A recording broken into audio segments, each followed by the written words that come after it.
Alright guys, Genshin here, and today we're going to do a full editing breakdown of our latest video upload, the Oshinoko X Genshin Season 3 animation.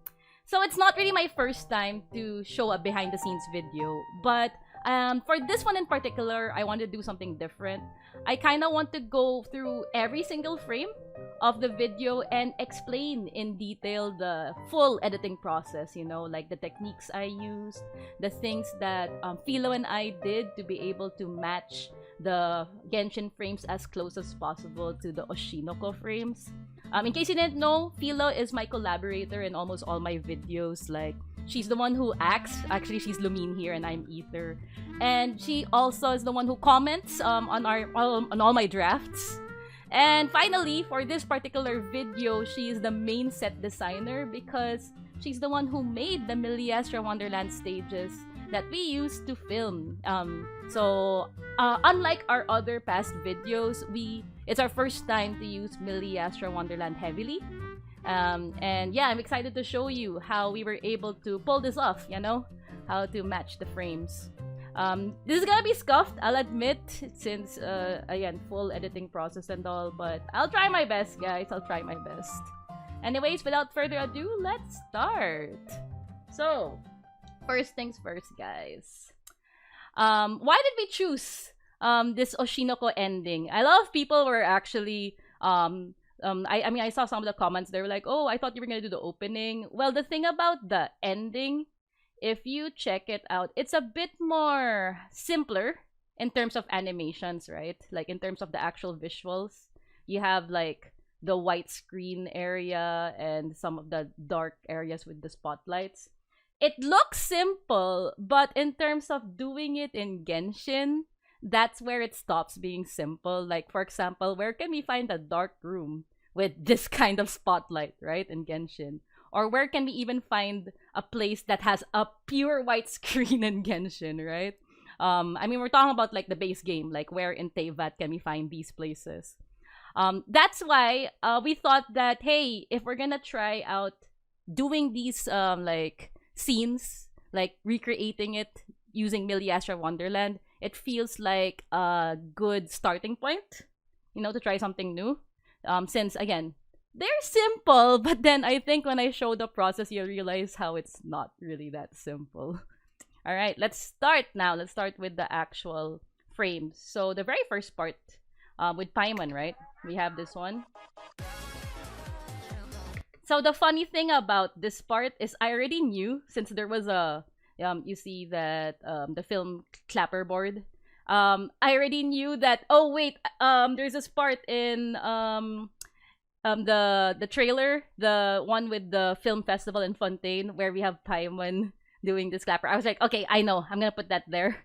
So that's how I used it, and then I just rotoscoped Paimon. So in After Effects. Oh, I forgot to mention the main programs I used to edit this video is Premiere, Adobe Premiere, and Adobe After Effects. So here's After Effects.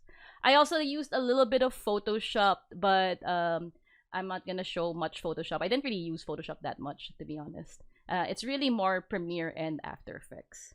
Anyways, so I did the rotoscoping here, and then after I did that part, we switched to the this next scene with the twins, and the lights going back and forth. So this one was shot in Miliastra Wonderland. If you see the original like shots, it looks something like this, and honestly, you can already see that from here. It's pretty close already in frames. I like to thank Philo for that because she really recreated that spotlight. And what I did was really more of color correction. So for this particular scene, so I can show you how I color corrected it. Wait, let me. Ayan, so this part's with the lights going back and forth. So if I go to After Effects, I do like putting all my all the color corrections in one adjustment layer. So this is the main layer. You can see it down here. Oh, wait, there. That's the main layer. That's what it looks like from Genshin, like the in-game footage. And then the adjustments are here. I do like so this is how I kind of do my color correction. It's and color grading. It's a lot of stacks. So I start with curves wherein I just change the hue, I mean the values, like the making it the same darkness as the Oshinoko video. I think I have. Yeah, I try to match it there. And after I put the curves or match the, how bright or dark the thing is. So yeah, kinda, cause Genshin is generally bright, right, guys? So kinda dark, and then we add a little bit of the trying to match the tone, like the coolness of the Oshinoko footage. Then after that, you add another, just getting closer and closer, right? That's how I stack effects in After Effects. A little bit of the hue and saturation, and finally one more. I think I made it more reddish. So you might notice that it's not exactly the same in terms of, like, this one's a bit darker. And I decided to do it this way because I do feel that the ending is a bit too dark to my liking. So I kind of adjusted it for my version to not be as crazily dark. Now, you might see this additional footage here. This is actually the spotlight. So if I just turn off the other layers, wait, I soloed it. If I turn off the other layers here, you might see yeah, right there. I isolated the light to be a bit to kind of give more strength, right, to the actual footage without that isolating the light. Like, this is what the original looks like, right? It's the spotlight actually is off frame in the end. So that's why I made another, like, light source. And this light source, there, I also color corrected it and color graded it. The original looks like this, but I didn't want it to be too bright, so we kinda try our best to match it as much as possible. So there, that's how I did this part. Again, I would say Philo really did most of the heavy work here in terms of recreating the Oshinoko look. And I really just did mostly color grading. All right, so that's the first part of this video. After this, this part, this is kind of funny because so in Oshinoko they had fish. I don't know why, honestly. I don't know why, but what I did to I decided to just use the pets that we can equip as fish. I tried to consider using Kokomi's fish, but Kokomi's fish is a bit too hard to film. I mean, it keeps moving while the pets are a bit more static. So how I filmed the pets, we actually did it here. I filmed it in the teapot. You can see Prune over here actually. So so that I can get that green background. This is how I usually do green screens, pre Milyastra Wonderland. In the later footage, I'll show you our new green screen. That's how we put the other characters. But for the pets, I couldn't use the new green screen because these pets, I don't know, they don't spawn in Milyastra Wonderland. I don't know if it's possible actually to make them spawn, but for now, I just decided to just film it in my old green screen in the Serenity Pot. Anyway, so let's go to the next frame, guys. In the next frames, okay, here. So this part, actually, we like calling this the cardboard part because, as you can see, this is the part where we have Ruby. Actually, Ruby is kind of turning left and right, and she's made of cardboard. There, you can see those grooves over there. So I guess it's supposed to look like it's a studio, right? Because there's green and everything. There are cameras. So for our particular version, how we were able to do this cardboard-like thing. Okay, let me just go to After Effects to show you guys. Okay, it's over here. So this is the cardboard scene. So Philo actually made first the set. She made the set in Milyastra Wonderland as well. There is a she made those Dodoco like stands and stuff.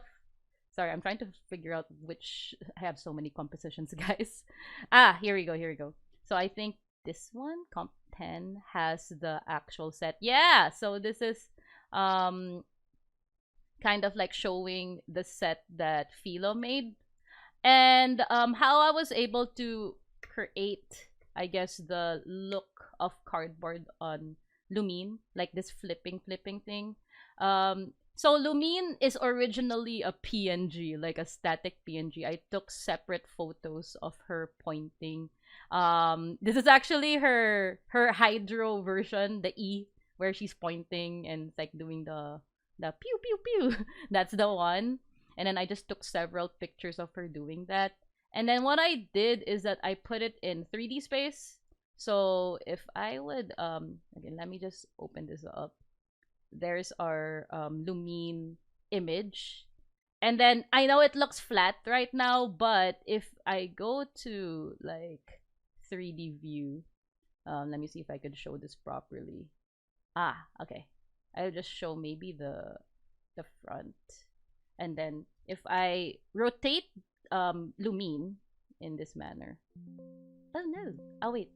Ah, there, here, over here. Sorry, guys. If I rotate her here, you will see that it is actually a 3D object. But I like calling these fake 3D objects because they're actually made out of PNGs moved in 3D space. Like literally, so we have the first PNG of Lumine, right? The one that she's just pointing. And then at the back is another, honestly, it's a version of Lumine, but I put a fill on it. Wait, I have a, yeah, here we go. I can turn off the layer. So there's Lumine front and Lumine back. And in this back layer, that's where if I turn off some of the colors here, we have the original Lumine layer, and then I just put a fill, a brown fill to make that cardboard look. And fractal noise to kind of add that texture. And there we go, cardboard Lumine. Let's go. That's how I did that part. And then we just throw it in the After Effects. I mean, sorry, in the comp. We threw it in the comp, and that's how what I did, I just put the animation over here. Let me see where it is. Ah, no, it's it's over here. I put it in a null, so you might see the keyframes here, and then I just let her spin. And then I think in the animation you might see that she changes her position with every flip. Honestly, that's just clever timing. Wherein so there's two different frames technically. Over here there's actually two different frames. We have the first one wherein she's for example extending her hand, and then when it turns it's supposed to switch to a different frame, and then I literally just hide the other layer and when it's flipping to the side to add in the new layer to just give that effect of, oh, it's changing as it's turning there. So that's how I did that. And then how I added the grooves. This is, I know there might be better ways to do this, but then fun fact, my 3D knowledge is very bad. I don't really work with 3D programs all the time. Actually, in most of my videos, maybe all of them, I never touched on 3D. So I do all of this in After Effects. Okay, so this is what the cardboard looks like. You might notice that it doesn't look that pretty, especially if you freeze frame it. If you double click, so this is still 4. Alright, so this is what it looks like. Again, if you rotate it just a little bit, you will notice that the cardboard, okay, let me see if this is gonna work. There we go. Yeah, it does the part, right? It does the part. But the cardboard is actually a wave warp. It's a solid. Wait, can I show you the original version of what that looks like? Maybe I could. Ah, okay. So let me see if I can show you what that looks like. Wait, I'm gonna duplicate it and just bring it back to its original form. Maybe not make it 3D. Yeah. Let me show you reset. If I reset everything, there it is. There is my wave warp. So it's actually generated in After Effects. So if I turn this off, it's literally just a solid. It's a solid, and then I put the wave warp effect to make this grooves. Then after that, just position it in 3D space. So that's the, I make it smaller, then um rotate it like this way, and then just position it in the right position. It's made out of, you might see in my layers there are so many versions. The reason why there are so many layers is because I was literally building the, okay, if I go to maybe the right view, this is the front view right now. If I go to the right view, previewing from the right side, there you see those grooves. That's many grooves built around the sides of Lumine. Again, it's so scuffed, guys. It's so scuffed. There we go. You can see every layer has a small like segment of cardboard wave warp. It's not perfect. Like I said, it's not perfect, but it gives the illusion, and that's good enough for me. The illusion of cardboard. And this is only seen for like a few seconds, so should be fine, right? So that's, again, look at that. Look at all the, you can see it. Like the different waves. But that's how I did that part, guys. I think honestly the hardest, while these scenes, they're relatively, honestly this is still relatively easier to at least lay out, but the harder part was this one. So in this part, particularly in the Oshinoko video, this transforms from this green screen cardboard scene and goes towards this other scene, the one with the TV and the dark room, the dark TV room. And to be able to do this scene, oh my gosh, guys, what I had to do. So let's jump over to After Effects so I can show you what this looks like. In After Effects, these are all individual elements. So I had to take screenshots of these Dodoco panels, right? I took every screenshot, isolated it. I think, yeah, if I double click here, you might see there we isolated each one. Then after that, I put them all into 3D space. So even the floor is isolated. Again, this is an actual, again, I'm moving it in 3D space right now. And there, you can actually, that's how we do it. That's how I did it. And then you see these elements here, like these are like this one. This is actually another PNG. These are just PNGs, guys. That I just put in 3D space. Like let me see if I can show it to you. There. So these are like random objects from Genshin. It really looks scuffed on its own, but again, the point is to just give the effect of a film set. It looks so flat. And then there, that's how it looks. And then if you go, like, if you try to rotate at the back, okay, let me rotate at the back. Oh wow, it actually looks pretty.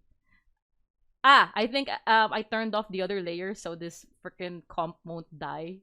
But there, you can see that everything is existing in 3D space. So the actual layers at the back are there, and they are all individual PNGs, also individual PNGs. Like the floor is its own element. Lumine is her own element. Ether, the walls are its own element. Oh wait, I think I accidentally hit the green screen. Yeah, I did hit the green screen. But every single thing, yeah, here the walls are their own elements. I had to cut and paste every single one to be able to make this whole rotating cardboard effect. So this is probably, in the video, this is the hardest one to create. This is the hardest part to create, but it does the job. And you might even see the cardboard grooves again. This one is a static image this time. I didn't use wave warp because I knew that there'd be a close up of this one, so it had to look more realistic. So I decided to get an actual cardboard texture. But yeah, that's how this part was created. The I think I did a good job though in simulating this part. I'm rather happy that I was able to accomplish that. Anyways, so after this part, so this one, the dark room. So this dark room was again one of the easier parts because it's really just more of color grading again. That's the things that need to be done. Let me open it in After Effects. Let me also just close all these other compositions because I don't want my program to crash. Anyways, so let's go to the TV scenes. There we go. So we have our initial shot. What I want to show you though is what it looks like before all the color correction. So this is the original shot. It's very bright, guys. Genshin is such a bright game, and to be able to get the tone, like that dark tone, I used Lumetri color. It's actually my favorite, one of my favorite effects in After Effects because it has everything, right? You can change the saturation here, you can change the exposure, the contrast, the shadows, and the blacks. You might notice that I really maxed out the black areas here to really get that dark color. There's also a vignette, right? You can turn on and off automatic vignette. So that's why I like Lumetri color the most in color correction and color grading. Anyways, one thing in particular I wanna at least showcase, right, is well, so the TV screen, again, this is actually shot in the Serenity pot, and the TV screen is literally just some static. So the original shot looks like this. It's a static TV, right? Just some texture. And to be able to sell the TV look, I added a glow. So there we go. Like it's glowing, and I also added a little bit of blur. Without the blur, kasi it's gonna look too sharp, and you can see the other pixels here are quite blurred. So I added that blur, and then one thing that I also added, it's not I also added highlights. So if you I put the TV highlights, of course, because without it, there's, it's casting light, so it has to cast light on the floor. So this highlight is actually just it's actually okay, let me just take off the mask so that you can see what this thing is. None. It's a version of the wait, let me turn this off. It's actually the this mask, sorry, I'm trying to show you. It is also the original footage, and what I did is just masked out, because it's bright, right? So I used the brightness of the original footage to make this bright floor version. I don't know if that's clear, but that's how I made that part. No, it's just literally just masking to sell this illusion. I think I also added I also added a little bit of highlight here with Lumine and Ether.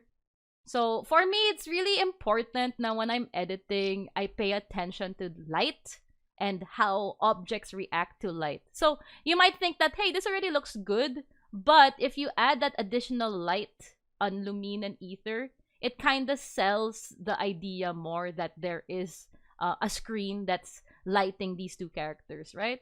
So that's how I color grade and change the lighting of shots.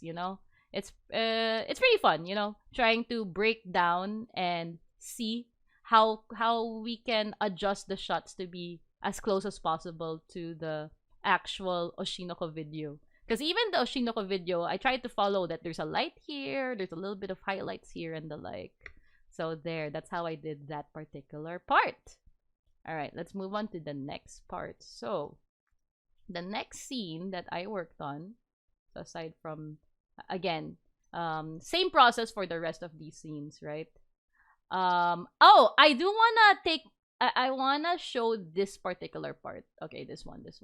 Because the fun thing about this one, because it's ether is walking, um I had to figure out a way to keep, so you can see that Aqua has a highlight here on the left.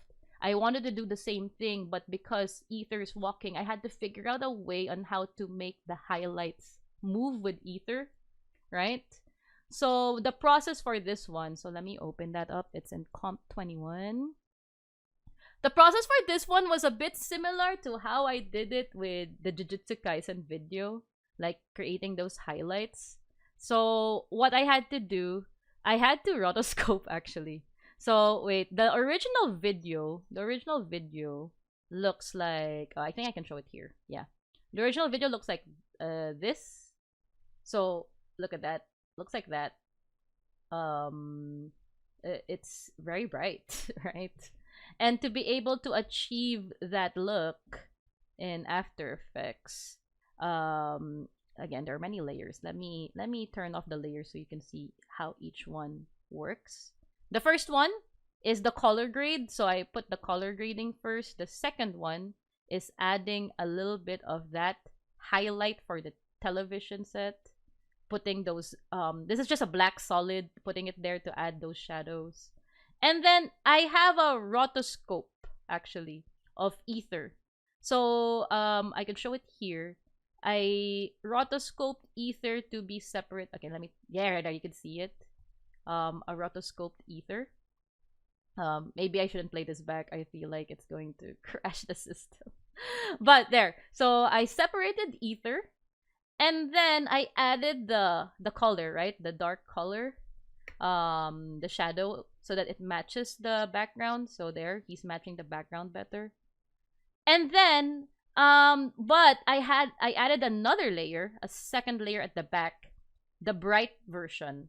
So if I turn off the mask here for a moment, there is a second rotoscope version of ether, and it's bright.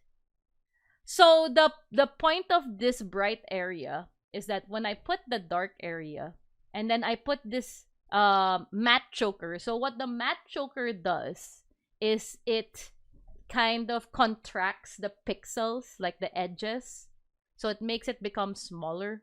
So I think best to show it first, in as its own self. Wait, let me turn off some layers. Okay, so this is the shadowed ether, right? If you apply a matte choker, look, you can see that, right? It kind of feathered out the edges and contracted some of the edges. Now the reason why I do that is if you bring back the highlight ether, if you bring out the highlight ether, and I'm gonna turn off the transparency, and then I put the matte choker there, it kind of gives the illusion that there's an edge light, right? But actually it's just you contracting the shadows. And then after that, all I did was just mask out the layer at the back, so you can see that mask. So if I subtract it, you take away the pixels that are on this side, and now there's only light on this side, right? So again, it's all an illusion. It's all an illusion. But it's a pretty fun illusion. I forgot to return the TV static over here. There's the TV static. Oh, why is it like that? I don't know. Maybe I've been fiddling around. Ah, it's because of the camera. Okay. Kind of funny, but I used a camera to change the position of the TV. But yeah. And then added a bit more shadows to really give that shadowed look. So that's actually how I did those little highlights.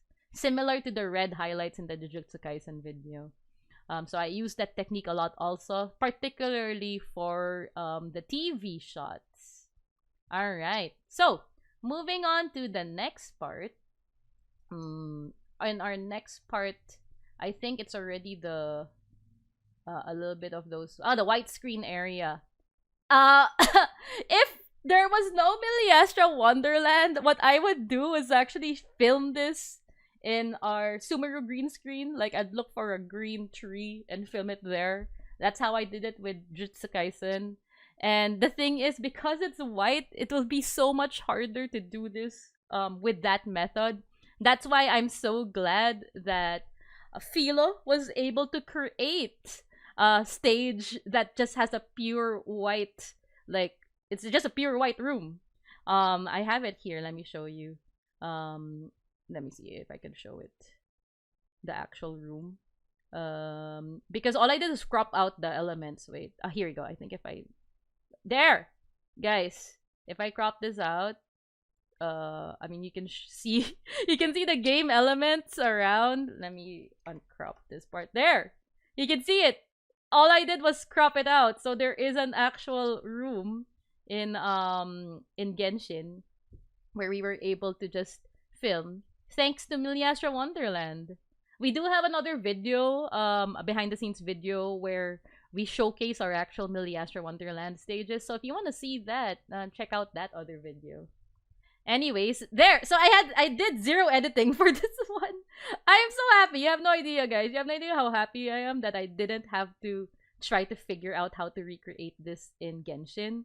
Because, oh my gosh, this would be so hard. I mean, if I was just doing it with the base game, you know, with Teyvat, looking for... I mean, is there even a place in Teyvat that's pure white? Just plain white?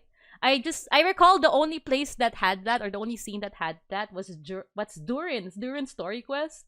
When he was, you know, when he went to that plain white room. That was, when I saw that, I was like, oh my gosh, this would have been the perfect place to film white areas. So, I'm just glad that now we have Miliastra Wonderland for that. I think the only thing I added here, it's not obvious to you guys, but for me, I'm very particular with details, right? So one of the things I added here was a very, very light gray color. Let me turn it on and off. I don't even think you see it, honestly. It's so subtle. But in Oshinoko, they also have that pale, you know, that really light gray thing. And I was like, I need to follow that. So I didn't make it just plain white. I added that just to up those shadows. Anyways, that's literally the only editing I did for those scenes. Anyways, let's move to the next part. This one's easy. This was literally just I got the Dodoco pet from the Serenity Pot, and then I filmed this in my Serenity Pot. So there's a certain location there. This is all just pure camera movement. I just used the camera mode in Genshin to film this one, so easy. These were just like rocks. I mean, sorry, they're like the floor in the Serenity Pot. Anyways, pretty easy parts. The next part, and I just did color grading. This is literally just color grading. This one was honestly, when I first watched the Oshinoko ending, I was like, how the frick are we gonna do this part? Like, dang. That hard light, I was already like, dude, I don't think I can really do this in a way that's possible in Genshin without crazy amounts of editing. But thanks to Philo, she was able to figure out how to pull it off. This is the original footage, guys. She was able to figure out how to pull it off in Miliastra Wonderland. Like she did some lighting things. So again, you can see the UI elements just to prove that this is in Miliastra Wonderland, the actual footage. And then again, more on her process in the other behind the scenes video, but what we were able to recreate this lighting just a certain area. It's not perfect. Yes, it's not perfect. I'll be honest. It's not perfect, but it does the job. It does the effect, right? Because, dude, actually being able to move and get that light casted exactly, it's not easy. Like, we really have to do some micro movements to be able to capture that light, partially showing just the characters. In our other takes, sometimes like Lumine accidentally steps fully and it's all like she's all bright, so you know that doesn't work. So yeah, we just work with what we have. To be able though to, you might notice that the footage is very far from the original. This is also just pure color grading, but I guess it's a step more for the color grading here. Because for this particular part, let me open that up. Spotlight to white, 26. There we go. For this part, again, I used my favorite Lumetri color. Oh, I just want to also show you that for this one, the background, I recreated it also. Like that spotlight, similar to the one up here with Ruby. So these are just solids, and then I just kind of gradiented it and stuff. And then Lumine is actually separate. So you might, okay, if I turn off the transparency, I did rotoscope Lumine, even if in our original footage, this is the original footage, there is a black screen, right? But to be able to color grade this effectively and also to add that light, I had to rotoscope her out as well. It's not that hard. Actually, is it even rotoscoping? I think I didn't really... I think I did Lumaki! Ah, Lumaki. Lumaki is actually it's you just key out dark areas. That's how I did it. Instead of, it's not rotoscope, it's keying out dark areas. The thing about just keying out the dark areas, like I said, dark areas, it's also keying out a bit of her eyelash. So I had to have a second one masked out where you just keep the eyelashes. Anyways, so for this particular part, again, I used a lot of the Lumetri color. In Lumetri color, actually, there's a way for you to isolate just certain colors and adjust how bright and dark they are. So let me see if I could find it in my curves. It should be here in curves, unless I didn't do it in this one. Oh, I did it here. Sorry, I did it in this adjustment. There, you might see these lines and stuff. So what I did is, you see this purple was like isolated. If I raise this up, you might see that colors there, the brightness are changing and things like that. So there's a way in Luma Key that you can choose which pixels or which colored pixels to control the values, control the hue and saturation. And knowing that the yellow parts are the ones that should be bright and the purple parts are the ones that should be dark, that's how I was able to kind of isolate each part and kind of change the footage to look, have more contrast. Because, okay, originally, again, looks like this. Not so much contrast between the yellows and the purples. But then, there, thanks to just color grading, you can create this sort of effect. So that's how I did that particular part. Alright, moving on to the next frames. This one was, when I first watched this, the animation, so in Oshinoko, I was like, girl, how are we gonna do that? How are we gonna do that in Genshin? How are we gonna find a spotlight and then let it mix, let it transform to like this pure white thing, and then they're like extending their hands like, sometimes we watch this and I'm like, okay, I don't think it's doable, and then somehow we figure it out. So one of the things we decided was, okay, I guess we can use them doing their idle animation as a way to kind of simulate the extending hand. And then after that, this one though, these are actually made up of 2 different footage. So let me turn off the... So this is the first one. This is shot in Miliastra Wonderland again. Lumine and Ether. The spotlight, thankfully, created by Philo again, so I didn't have to generate this. And then the second one is the exact same room, but Philo made it so that you can change the light, change the sky. This is actually the sky.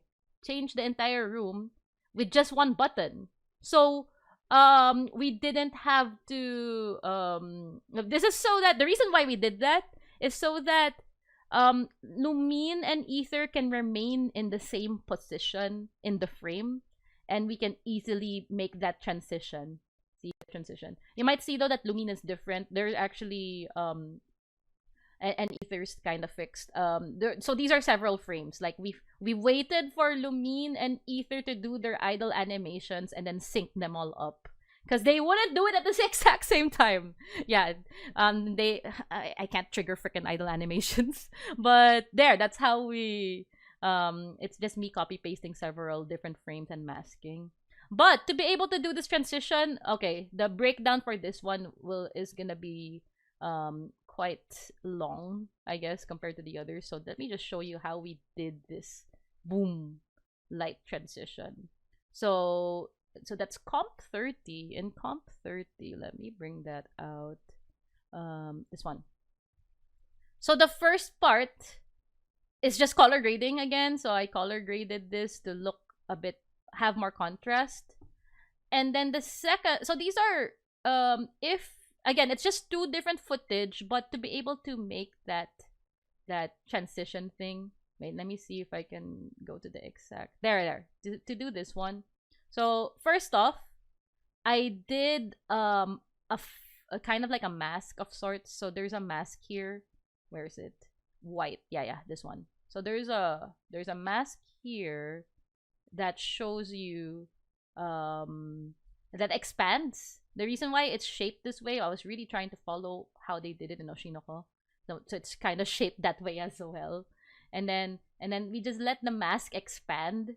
And because the other frame that we're expanding from is actually the white frame, you know, the second footage with Ether and Lumine in white space. So that's just me expanding it. And then after expanding it, you can see the mask. You can see the mask. I added the particles. So without the particles, it looks like this, right? It's literally just masks. And feathering out the masks to make it look like, you know, it's light. So you can see. Wait, let me adjust. There, you can see. There. You can see that it's just feathered out stuff. And then I did like adding the particles. The particles are generated from one petal, so the petal looks like this. Dude, isolating it by itself, you just realize that's just one petal. And then there is a tool in After Effects called Particle World, CC Particle World, that's able to create the particles. Like I'm not gonna go in full details on how to work with Particle World. It's a whole other video. But you can generate particles, generate the, you know, your petals to look like to kind of randomly spread out and things like that. So that's how I did that part. Okay, I realized it wasn't as long as I thought it would be. But yeah. It was fun. This part was fun to do, actually. Anyways, next scene. The next scene. These two particular scenes. Fun fact, I know that these are just still images, but I did not do this in Photoshop. I did them all on After Effects because I'm a very good After Effects user. So, this is just the normals of Ether and Lumine. Let me open that up. It's the normal attacks. And then the petals again, I just positioned them in 3D space. And then if you look at the norm, there. Again, it's just a whole lot of color grading. I love color grading, guys. So, the original, this is like a wall in Fontaine. I just took a picture of a wall. And then after that, added that little blue solid. That's the shadow. Added Ether, and you might notice that Ether is actually quite. Oh wait, sorry, where am I? Here. Ether. It's actually a green screen. So this is the green screen in Milliastra Wonderland. It's very clean. I'm so happy that Philo was able to make this very clean green screen in Milliastra Wonderland. Lifesaver, actual lifesaver. So because it's a very clean green screen, it's just one button. You can key it out. Let me just show you right now. Look, I just get the screen color, click, it's done. I didn't have to edit anything else. Perfect green screen. And then just a little bit again of Lumetri color to kind of follow the color values of Aqua. I kind of do it in layers, guys. That's how I add things. I added the skin layer to get that highlight. And then also the highlight of the clothes. So again, it's just masking. Another highlight of the hair. So they're all isolated. And then an adjustment layer to kind of give more of that contrast. So the adjustment layer has its own Lumetri color. So again, it's just stacking and stacking effects. And lastly, I just put a little highlight on the eye. So this one is literally just another. Okay, if I turn off all the effects, let me turn it off on its own. It's literally just Ether's eye. And then what I did was add hue and saturation to make it blue. So this is how you do it. It's just like literally the original, and then you're like, change the eye color. You can make it into different colors, and then just choose the blue that you want. And then of course adding that little bit of glow to make it look like, ooh, glowing eye. I know that his eye isn't really blue, but hey, it looks cool. That's why I did it. Anyways, and I'm trying to match the frame anyway. Looks cool. I did think of putting an actual clapperboard, but then I thought it already looked cool with just them holding their swords, so I didn't pursue that idea. Anyways, so same process for Lumine. The next part, this one, again, the white screen, we didn't really have to, this were all done in Meliastra Wonderland, and it's just all camera movement to be able to get those moving left and right stuff. Oh, fun fact, this was actually a frame from the earlier video I did before. I did also the ending Mephisto, the very first ending in Oshinoko, and this is one of the frames, so I just got it. I just got the frame and then put it in here because it's also the same. We were depicting the same frame in Oshinoko. So it's Lumine's flowers. That's what we did. Anyways, next part. Alright, so again, we're back to Meliastra Wonderland for this particular frame. But the thing I added was the petals. So I also did Particle World for this one. That's how I made the falling petals and then just superimposed it. So pretty easy. And then and so for some of these frames, the kind of like what do you call it, flashback frames, there was some additional editing to be done here. Like, okay, let me bring that up. So in comp 29, so I think it's this one. There we go. Let me close more of these frames. Okay, so this one, I really tried to closely match the exact moments that the glitching happens to really sell the frame by frame, you know, matching. And then this was actually shot in Baiju's clinic. Wait, let me see if I can show the original layer. I think I can. There we go. So this is Baiju's clinic. And that's where we filmed it. But because it was kind of difficult to position each character properly, I decided to isolate each character. So if I show, so here's the bed, and then Ether's here.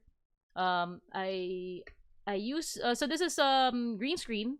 So you might see that he's green screen from our Meliastra stage, and then I just copy pasted the bed so that it looks like Ether's behind the bed. And then added Lumine. So I added this Lumine, but then if you look at the original, Sarina-chan is actually having her mouth open, so I copy pasted a mouth of Lumine. This is when she's stretching, and you know she's happy stretching. So yeah, I just copy pasted the mouth. And then another thing I added, so let me add this one. So this is the color correction again, Lumetri color again, to have that blue hue. And I also added these. I wanted to, because there's a glowy thing in Oshinoko and they don't really have any, they're not holding any glowy stuff, but I know that their clothes have those glowy elements, so that's how I added it. It's literally just a glow. It's just adding a glow and pre-comping it, like just isolating those specific elements. I did the same thing for Ether. So, oh wait, is this an Ether shot or this one? Ah, this one. I did the same thing for Ether. And there, the glitching is actually a displacement map. So I used displacement map and the original like where's the image of the displacement? It might be this one. I think it's this one. I was using there. So I have this fractal noise. If I play it back, it's like just playing shapes kind of glitching. Sorry, my program is slowing down, but yeah, that's what it does. And then if you use a displacement map, what it does is it tries to kind of shift pixels according to that particular map, so that's why there's like that glitching effect. So that's how you do it. And then a little bit more color grading just to add those other effects. The color grading here is really just hue invert. Yeah, invert, one of my favorites to make that glitchy look. Just inverting all the colors, but also adding a bit of hue and curves to match the actual colors in the frame, because it's more orange than just plain inverted colors. So there, that's how I did the flashback scenes. That's the process. Okay, moving on to the next parts. Oh, I think I wanna this is just Lumine's idol actually. Lumine's idol, and then I this is green screen. I think I can I show it, the original? There! It's Lumine's idol. She's just doing an idol animation. That's how I can I show? Yeah, there. Her hand's extending and I just moved it so it doesn't look like you'd see her hand. Yeah, you know, it's close eyes. There we go. Camera shake was done in After Effects. I just I just literally change the position of the camera. That's how you do it. Okay, so I'm gonna skip over some of these other parts because the editing process is similar already. This one though, fun fact, this is actually Alhaitham's keys. So there's a keychain and I was like, hey, you know who has a keychain? Alhaitham. You can literally see his chest over here. But yeah, it's just green screen. And then we just, that's how we put it. We put Alhaitham's keychain here. There. This part though, I want to explain this part because the funny thing about this one, this rotating shot, was it took us some time we filmed this. We actually filmed that actual going this one. So that's Philo and I doing the E at the same time, and me kind of moving my mouse rapidly to get that rotation. So this was done in Meliastra Wonderland. This is the original footage. Except that I was already scaling it. So you can see the scaling here and the positioning. I was just scaling it to make it look like it's zooming in and out. But alright, let me see if I can do the original. Originally, it looks like K15. Yeah, the original footage looks kind of like there. You can see the elements here, and then that's it. Without the scaling, it's just camera moving around. So it's all an illusion to get that movement, right? It's all an illusion. So it's just scale to look like it's moving forward. We did film this in 4K so that the quality is not lost as we're moving back and forth. The flowers though, again, the petals, I used Particle World again. And honestly, this was one of the first compositions where I put the particles, because my my caveat is if I couldn't successfully do that rotating particle thing and it doesn't look good, I was planning to just not put flowers at all if I couldn't successfully make that look. So I'm glad I was able to do it, because in Particle World, okay, you can see, looks a bit complicated, but you can see that there's like there is an emitter that's where the flowers are coming from, and there's the floor, and you can change the floor in 3D space to make it look like it's there. It's moving in 3D space. So again, it's all just an illusion. I had to keyframe this. I had to keyframe this rotation. I think you might be able to see it here in my keyframes. There, we have rotation Y. So there are 2 keyframes making that rotation. But hey, looks good, right? After I did this, that's when I added more particles to the rest of the frames. So that's that part. Okay, moving on. All right. This is the easiest part. This one comp 50. This whole thing, because literally all I did was just put footage from the lantern right of Hutao, and then that's it. I just made it fast and then slap on effects and After Effects. So if you look at Comp 50, for me this is one of the easiest things to do. Making that like old TV effect. I think so. Some things that I would show here. I have an old TV. All right. If I turn this on, like by itself, let me see if I can do it. There we go. So I do have an effects that's just old TV.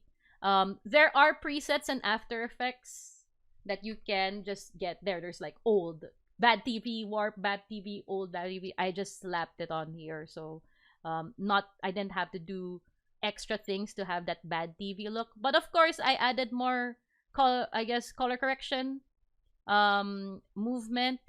And one thing I added is, okay, let me just put that in. I also added a bit more of the, I think, what did I add here? Feathers! I added feathers because if you look at the original, there are feathers that are just falling. So I got some falling feathers and then just used multiply to make it add to make them show up, the feathers. There we go. I think, is that the best way to show it? Those black feathers. I think if I double click, you might be able to see it. Let me see. There. Yeah, there we go. We have feathers here. And the original footage had not original footage, but the actual Oshinoko footage has those black feathers falling. So I just turned the feathers black. I think I probably inverted it. Let me see if I did. Key light. Oh, I keyed out the green screen. So let me turn that on by itself. Where is it? Will you see it? There we go. There we go. So first thing I did. Oh, I guess it's several feathers. Sorry, I'm also learning about myself while doing this. Kind of funny. It's as if I didn't edit this. So first, key light, keyed it out. Okay, you can't see the feathers. Let me just turn off transparency. There. And then hue and saturation. So I just made the... Okay, let me reset this so you can see what exactly I did. From the white feathers, just lessen the darkness. And now it is black feathers. Just as easy as that. That's how you make black feathers. Alright. So again, easiest part. The next part after this easiest part is one of the hardest parts of this video. This one. So this footage, oh my gosh. As you can see, there are so many different TV screens at the back, and I know that Ether and Lumine are just standing there, but building this thing took effort. So let me show you what that looks like. So that's frame 52. If you go to frame 52, honestly, I'm scared to open this one because I feel like it's gonna crash. Just because of the amount of layers in here. So maybe I won't open the whole thing. But so Ether and Lumine are isolated. They are their own layer. Yeah, so just to keep things clean. But the TV layer, oh, okay, I can already see what I did here. I already pre-rendered this one so that After Effects doesn't die. But I do have a version here that's not the pre-rendered one. Let's see. I hope you don't die, After Effects. Boom. Yeah! There we go! Oh my gosh! Alright, it's loading, guys. It's loading. But, again, it is many different frames. You can see here the layers. Many different frames. And if I turn this all off, you can see that this is the original screen. So what I did first is I got a solid, like a red solid. So this is just a one red solid, and just put many different masks. So there are many different masks. 24 apparently. 24 masks to represent each TV screen. Okay. And then after I made those masks, I put screens. So different areas. I got different footage. So some of them I got footage from the Lantern Right video. Lantern Rite quest, and some footage I got from the original, like the one I made before, the first Oshinoko video, and other Oshinoko videos I made before, kind of like a callback and stuff. But yeah, these are all track matted. So they're track mats so that in a way the red parts kinda become the frame for this one. And then I just put adjustment layers again to give that glow there, to add that glow. So this is just a glow to make it look like TV screens, and then change the hue and saturation to make it look more like, you know, TVs, I guess. I added some blurs and lumetri color, and I do have a null object to parent the animation to bring all these screens to the front. So that's how I did that part. And after I made this part, I pre-rendered it and then used it as the background here to add Lumine and Ether. Again, those highlights, same technique as the Jujutsu Kaisen highlight thing. It's rotoscoped Ether and Lumine, or actually no, I think it's key light. Actually, it's called I keyed out the green screen here, and then the matte choker. It's a matte choker effect. That's how you call it, the matte choker effect. That's how I did that backlight thing. I think I can show it here, the backlight. There, see, because without the backlight, I mean, it looks okay, but the backlight sells the idea better. I love backlights, they're pretty. But yeah, so that's how I did that part. Okay, I think we're down. Oh my gosh, there's a disk error. Shh, you're fine, you're fine. Ah, this one's easy, relatively easy. Literally just getting these two. I just did a highlight, same a while ago from how I did the stills. I just got their eye, changed the hue and saturation to make this blue and pink. But I want to point out this, there's this one part that it glitches and actually shows Hutao's eyes for a bit, because in the actual animation they did the same thing. They showed eyes, but they showed her eyes for a bit as well here. I know that some people were like, why the frick are you using Hutao for the flashback? It's a bit funny to see. We're just following the continuity of the Oshinoko series videos that I made from the start. We've always used Hutao as Ai because Hutao has the same voice actress with Ai in Japanese. And well, Philo loves Hutao. Philo is a Hutao main, so that's why we kept it that way. All right, the last parts. Finally, this is fun because in the original Oshinoko video, it's literally just a mouth speaking, and I kind of wanted to do something different, like add a bit of a, I don't know, Easter egg or references and stuff. So I decided to use Venti for the mouth. And to this shot, so this is not animated. We didn't animate this. This is from the game. So this part is actually one of the first parts in Genshin. Let me just show you. It's this part. It's literally in the first act, when after they stole the lyre, or and then, you know, Venti was returning it. I don't know how I was able to figure it out, but then I saw that the mouth lined up with the lyrics very well. Let me see if I can. Yeah, it lined up. It lined up so well. And then I just asked Philo to upscale this video, scale the image, because of course, if we use the original cutscene, it's gonna be so it might be pixelated, but there, like, diba? It matches. So I was so happy we figured it out, and then I just did a whole lot of color grading and glitching to get that effect. And then one of the final parts. Ooh, this part. So at first I didn't know who to put here. I was like, Philo, who are we gonna put? Are we gonna put, I don't know, Dine Slave because they have the same hair, or should I put Dottore? And then suddenly Philo just sent me the video of Pantalone, like just like that. And then there, I that's what I used. The background is actually from the teaser of Shneznaya, and then I just you know, I did a lot of editing just to make it look like it's nicer and follows this background better.